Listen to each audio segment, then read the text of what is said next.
रात जब पूरा देश सो रहा था तब ईरान ने कतर की रास लफान इंडस्ट्रियल सिटी पर सबसे बड़ा हमला किया है, जो दुनिया का सबसे बड़ा LNG प्लांट है। उस पर मिसाइल अटैक किया गया है। LNG मतलब लिक्विफाइड नेचुरल गैस, जिसे 14 साल में बनाया गया था। ये वही जगह है जहां से पूरी दुनिया को गैस सप्लाई होती है। अब इस प्लांट पर मिसाइल अटैक होना मतलब पूरी दुनिया में गैस सप्लाई कम हो जाएगी और ऑटोमेटिकली गैस के रेट बढ़ जाएंगे। सबसे ज्यादा असर इसका भारत पर होगा, क्योंकि भारत सबसे ज्यादा गैस कतर से लेता है। करीब 47% गैस भारत में कतर से ही आती है। पूरी दुनिया पर इसका असर पड़ने वाला है। ईरान जो अभी तक इंतकाम की आग में जल रहा था, उसने ये दिखा दिया है कि गुस्से में वो कितना ज्यादा खतरनाक हो सकता है। ईरान ने अब इस युद्ध को 10 गुना ज्यादा खींच दिया है। लेकिन सवाल ये है कि क्या ये थर्ड वर्ल्ड वॉर की शुरुआत होने के संकेत हैं? और अगर यह शुरू भी हो जाए तो आप इससे कैसे बचेंगे? आइए जानते हैं। सोचिए, अगर आपके शहर पर न्यूक्लियर अटैक हो जाए तो आप क्या करेंगे? बस एक पल और सब कुछ खत्म। आपका घर, माँ बाप, पत्नी, आपके बच्चे सब एक सेकंड में राख बन सकते हैं। लेकिन सवाल है, क्या बाकी आप कुछ कर सकते थे अपने परिवार को बचाने के लिए?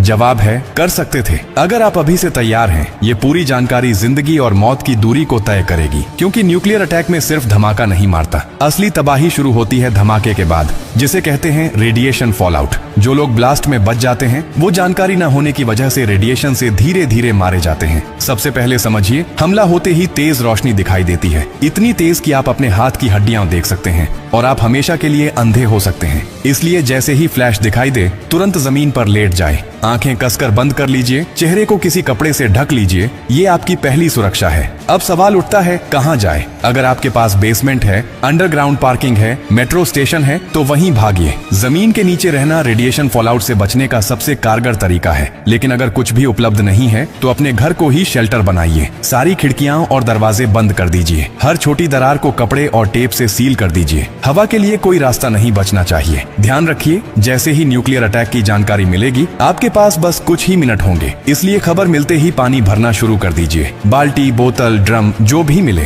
क्योंकि न्यूक्लियर अटैक के बाद पानी में रेडिएशन मिल सकता है। छत की टंकी या नल का पानी बिल्कुल मत पीजिए। सिर्फ पहले से स्टोर किया हुआ पानी ही आपकी जिंदगी बचाएगा। खाने के लिए packed food, dry fruit, biscuit जैसे रेडी टू ईट आइटम रखें। ऐसा खाना जो बिना पकाए खाया जा सके और लंबे समय तक सुरक्षित रहे। अगर आप बाहर थे और रेडिएशन के संपर्क में आ गए तो घर आते ही कपड़े उतारकर एक पॉलीथीन में सील करके रख दीजिए और खुद को स्टोर किए हुए पानी से अच्छी तरह धोइए। ध्यान रहे, नल या टंकी का पानी इस्तेमाल नहीं करना है। न्यूक्लियर अटैक के बाद पहले 24 घंटे सबसे ज्यादा खतरनाक होते हैं। इन 24 घंटों में बाहर जाना मतलब मौत को न्योता देना है। कम से कम 72 घंटे अपने शेल्टर से बाहर ना निकलें। अगर सरकार से निर्देश मिले तो उन्हें जरूर माने। अगर कोई सूचना न मिले तो भी 3 दिन तक घर से बाहर नहीं निकलना है। ये 3 दिन आपकी जिंदगी और मौत तय करेंगे। और एक बात और, न्यूक्लियर अटैक के बाद EMP यानी इलेक्ट्रोमैग्नेटिक पल्स उठती है, जो आपके फोन, लैपटॉप, टीवी, वाईफाई जैसे इलेक्ट्रॉनिक आइटम को पूरी तरह खराब कर सकती है। इसलिए एक पुराना एंड्रॉइड फोन, पावर बैंक और वॉकी टॉकी को एल्यूमिनियम फॉइल में लपेटकर स्टील के बॉक्स में रखें।